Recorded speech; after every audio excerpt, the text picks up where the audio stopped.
Comment allez-vous aujourd'hui? Vous êtes sur la chaîne Rendez-vous autour du feu et vous êtes avec Mireille, thérapeute en relation d'aide. Dans cette 4e vidéo qui porte sur le sujet de surmonter la dépression, on va parler de l'acceptation. Je vais apporter des nuances et puis des clarifications sur le sujet. On va parler de l'utilité de l'acceptation et de comment ça va nous être bénéfique. Et puis, je vais donner quelques exemples vers la fin de la vidéo. Juste avant qu'on commence, je vous invite à vous abonner à la chaîne, cliquer sur j'aime, écrire un commentaire et partager la vidéo. Ça aide les vidéos à être vues par des personnes qui en ont besoin et puis à propulser la chaîne dans l'algorithme YouTube. Alors, je vous remercie d'avance. L'acceptation. Qu'est-ce que ça veut dire et qu'est-ce que ça ne veut pas dire? Qu'est-ce que ça veut dire? Qu'on constate, on se permet de réaliser, de prendre conscience du portrait, du tableau de la situation qui est devant nous. Donc, l'acceptation fait partie des éléments clés qui vont nous permettre de prendre des pas d'action, d'aller vers l'avant. Et ce que n'est pas l'acceptation, c'est d'accepter des choses qui sont inacceptables pour nous. Et ça, c'est important que je le mentionne parce qu'il y a effectivement des situations, des événements qu'on va vivre qui sont inacceptables. Donc, cela étant dit, aujourd'hui, ce n'est pas de ça dont on va parler. Pourquoi je vous parle de l'acceptation aujourd'hui? Ben, c'est parce que tant qu'on n'accepte pas, en quelque part, on reste pris dans une situation, on reste prisonnier émotionnellement, psychologiquement, au moins, d'une situation ou d'un portrait d'une situation. Et donc, c'est tellement important cette étape-là parce que ça va nous ramener dans une liberté et un pouvoir décisionnel de faire des pas vers l'avant, de prendre des bonnes décisions pour nous. Alors, c'est tout à notre avantage de voir l'acceptation comme une chose qui va nous être bénéfique, dont on va pouvoir se servir. Ça va être un moment de propulsion pour nous vers l'avant. Et oui, c'est un processus. Et puis le processus, ça peut être un défi en soi. Et à la fois, il y a du beau, parce que ça nous fait grandir, parce que ça va faire émerger des forces à l'intérieur de nous. Vous avez probablement déjà entendu parler des étapes du processus qui nous amène vers l'acceptation. Et puis, je vous dirais que c'est à peu près les mêmes étapes que concernant un deuil. Parce qu'évidemment, qu'on peut souffrir de dépression lorsqu'on vit un deuil. Et puis, le deuil, étant donné que c'est pas le sujet spécifique de la série de vidéos, je vais en parler dans une série ultérieure, mais quand même pour vous dire que les étapes sont assez ressemblantes. Alors, dépendamment de ce qui se trouve sur le tableau qui est devant vous, c'est bien certain que les étapes que je vais vous nommer peuvent être une à la suite de l'autre, mélangées.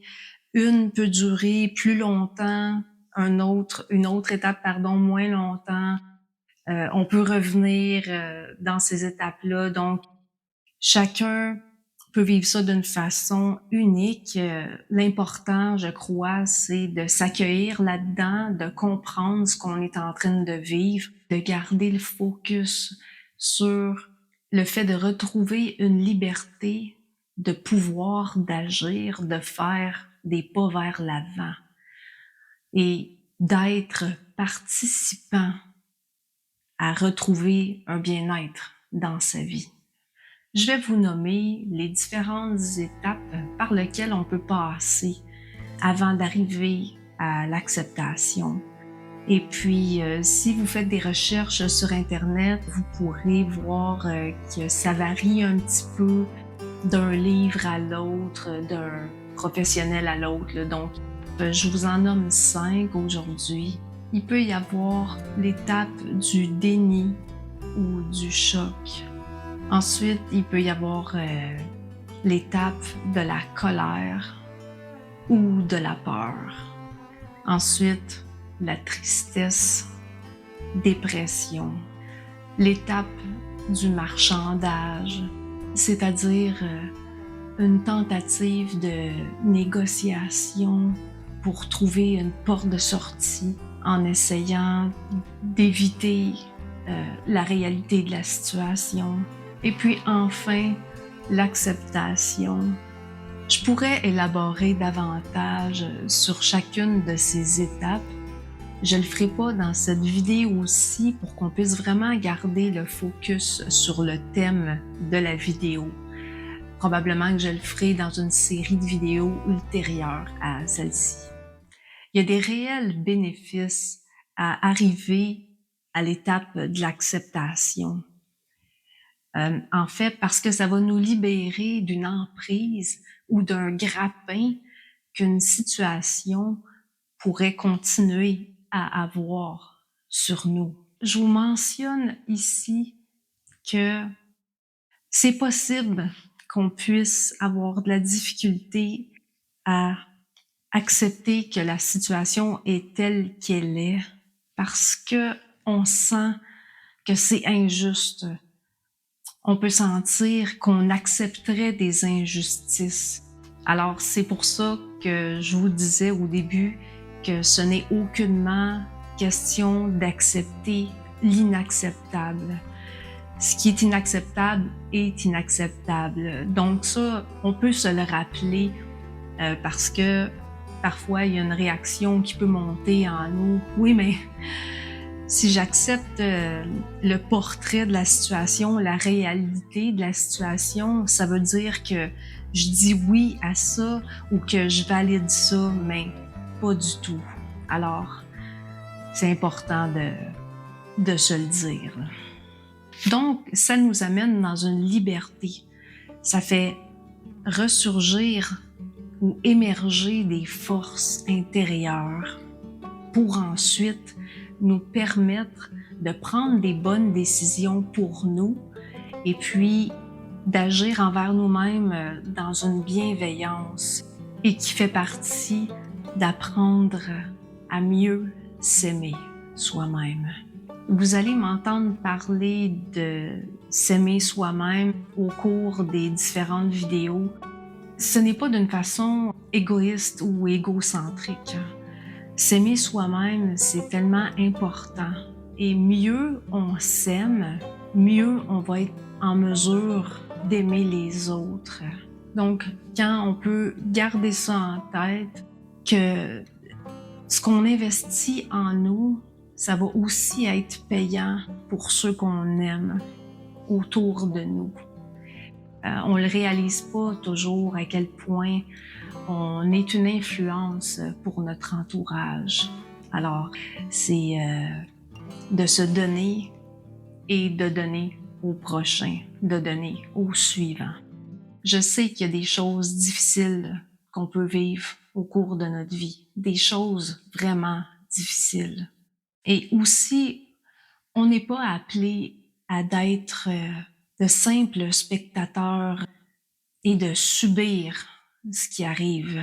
Oui, on peut subir des choses, mais on n'est pas appelé à être dans l'inaction de façon permanente et à continuer à subir. Et puis ça, c'est encourageant, en fait. Et concernant cela, dans la prochaine vidéo, je vais parler des pensées, des systèmes de pensée et des émotions, parce que tout ça est interrelié. Et j'en parlais aussi dans la vidéo précédente, que parfois les pensées, nos pensées peuvent nous jouer des tours. Alors, je vais vraiment développer davantage là-dessus. C'est un autre outil qui est important. Ça mérite une vidéo entière, sur le sujet. Ça fait partie, des luttes qu'on peut avoir. Alors je vous en dis pas plus, pour tout de suite. Maintenant, je vais vous donner quelques exemples concrets concernant les bénéfices que va avoir l'acceptation dans la vie d'une personne. Et donc, moi, j'ai eu le privilège d'être témoin de ça dans la vie de beaucoup de personnes que j'ai accompagnées au fil du temps en intervention. Évidemment, j'ai vu des personnes là, qui ont dû passer par une saison difficile, de quitter leur maison, leur logement pour aller vivre dans une résidence pour personnes âgées. Et puis pour certains, ça allait très bien, mais pour d'autres personnes, ça a été tout un défi. Je me souviens, il y a même une des personnes que j'accompagnais qui était rendue à la résidence depuis 1 an ou 2 quand on avait débuté le suivi. Cette personne-là, pour elle, sa vie était déjà terminée, là. Elle attendait de quitter ce monde-là. Alors, évidemment que ça n'en est pas resté comme ça. Puis aujourd'hui, cette personne-là, vous devriez la voir aller. Waouh, c'est beau à voir. Elle fait des sorties, elle va magasiner, elle s'est trouver des activités qu'elle aime et puis est vraiment à 100% en vie, cette personne-là. Donc, c'est encourageant. J'ai vu des personnes aussi qui ont reçu des diagnostics au niveau de la santé physique. C'est d'apprendre qu'on a un cancer, des choses comme ça, la fibromyalgie, c'est gros là. Donc, et je les ai vus dans leur parcours. Et puis, j'ai vu de très belles choses se passer dans leur vie. Et puis ça a parti de décisions, de pouvoir d'agir. Et puis oui, d'accepter qu'il y a des choses qui vont être différentes aujourd'hui ou certains éléments avec lesquels on va devoir composer. Et puis trouver des stratégies là, pour vivre avec ça.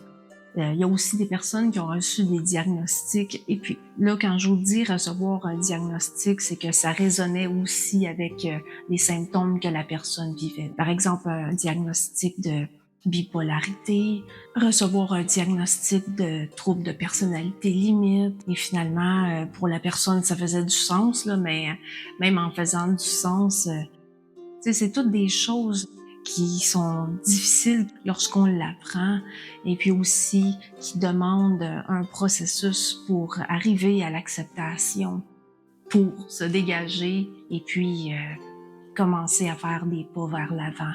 Et je connais des gens qui sont vraiment heureux aujourd'hui, et ça va bien dans leur vie. Ils ont pu débuter l'étape de faire des pas vers l'avant, de prendre des décisions, de trouver des stratégies pour retrouver un équilibre de vie satisfaisant pour eux, de se retrouver dans leur capacité, dans leur personne. Alors je vous dis, il y a de l'espoir, vraiment. Alors, on continue ensemble et sur ce, prenez bien soin de vous. On se retrouve pour un prochain rendez-vous autour du feu.